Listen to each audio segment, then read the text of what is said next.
सबसे पहले तो दिवाली की आप सभी को हार्दिक शुभकामनाएं। हाय, my name is Menika Jha और मैं हूँ एक एमसीए स्टूडेंट। जिनको नहीं पता मेरे बारे में उनके लिए छोटा सा इंट्रो। दिन की शुरुआत हो रही है डार्क फैंटेसी से और कैडबरी से। कैडबरी रिकॉर्ड करना मैं भूल गई। यहाँ मम्मी बात कर रही है मौसी से, वो भी बीच वाली। अगर छोटी वाली से कर रही होती तो ये कॉन्वर्सेशन 1 मिनट में एंड हो जाती। इसलिए शायद मेरा भाई देवदास बन गया कि उसको उसका फोन कब मिलेगा।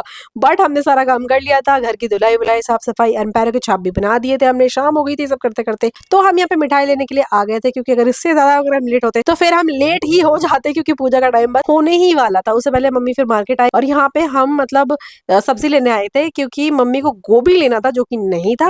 एंड मम्मी यहाँ पे शॉक भैया ने कर दिया रॉक, क्योंकि जिस भैया से मम्मी सब्जी लेती है उनके पास गोभी थी नहीं, और बाकी जगह पे गोभी का रेट चल रहा था 150 रुपए। यहाँ पे मैं हो चुकी हूँ रेडी और रील भी मेरी बन रही है, क्योंकि मेरा भाई बहुत ज्यादा कोऑपरेटिव तरीके से बिहेव कर रहा है। हुआ ना शॉक सुन के, क्योंकि किसी का भाई कैसे कोऑपरेटिव हो सकता है, क्योंकि मम्मी का जो काम था यहाँ पे मम्मी कोऑपरेट कर रही है, तो वो कौन सी खेत की मूली है, उसको तो करना ही पड़ेगा।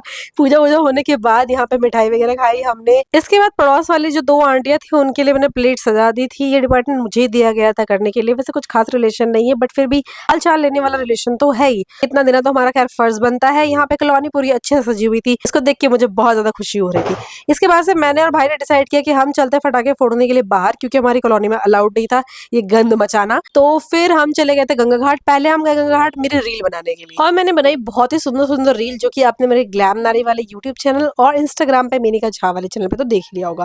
भाई ने बहुत सारे फटाके खरीदे थे, पता है इस वक्त तक ना इसका पेमेंट भी नहीं हुआ था, और इसने फटाके फोड़ना शुरू भी कर दिया। इसकी लगन और डेडिकेशन देख के मैंने सोचा कि सही हुआ कि हम बाहर आ गए सेलिब्रेट करने के लिए, वरना ना मुंह सड़ा के बैठा होता घर के अंदर। वैसे भी मुंह सड़ाने में एक्सपर्ट है। और एक बात की, मुझे फटाके फोड़ने में कोई खास इंटरेस्ट है नहीं, और मैंने बहुत सालों से फटाके फोड़े भी नहीं है।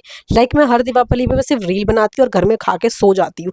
बट आज जब मैं बाहर निकली और इतना शोर शराबा सब कुछ देखा, तो मेरा अंदर से ना पता है ऐसा मन कर रहा था कि नहीं, इस बार तो मुझे भी सेलिब्रेट करनी है। तो ये देखो मैं छिरछुरी जला रही हूँ यहाँ पे, या फिर जो भी इसको बोलते हैं, और मेरे से जल नहीं रही है। मतलब मैं झूठ नहीं बोल रही, आपको इसे यहाँ पे साफ दिख रहा होगा कि कितनी अनाड़ी है। पहली बात तो ऐसे कौन जलाता है यार, पता ही मम्मी ने जला के दिए मुझे समझ में नहीं आता इतना गवार कोई कैसे हो सकता है। बट बहरहाल मैंने एंजॉय बहुत किया, और मेरे भाई ने भी बहुत ज्यादा एंजॉय किया, इसमें कोई डाउट नहीं था। और ये सब कुछ पॉसिबल हो पाया मम्मी की वजह से, क्योंकि आइडिया भी मम्मी का था, कोऑपरेट भी मम्मी ही कर रही थी, तो सारा क्रेडिट मम्मी को जाता है। एंड यहाँ पे हमने कैंडल भी जलाया था। तो that's it for this video. Till then bye bye, see you in the next video, take care.